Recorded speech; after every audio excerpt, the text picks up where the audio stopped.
কাউকে যদি দেখেন হাজার ক্ষমতা থাকার পরও চুপ করে আছে, প্রতিশোধ নেওয়ার ক্ষমতা থাকার পরও ছাড় দিচ্ছে, তাহলে বুঝে নিবেন এটা ওনার দুর্বলতা নয়, উনি রবকে খুশি করার জন্য চুপ করে আছে, সয়ে যাচ্ছে, ধৈর্য ধরছে, কারণ সে ভালো করে বুঝতে পেরেছে আল্লাহ তাআলা অত্যাচারীর সাথে থাকে না, সবরকারীর সাথে থাকে। চিৎকার দিয়ে বলেন সুবহান।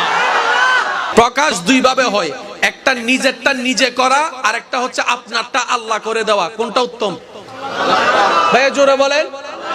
আপনার প্রকাশটা যদি আল্লাহ করে দেয় এর চাইতে কোনো উত্তম আছে?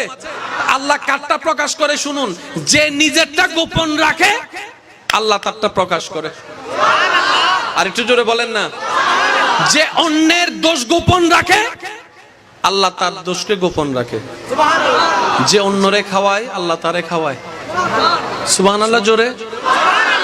যে অন্যের ইজ্জত হেফাজত করে আল্লাহ তার ইজ্জত হেফাজত করে।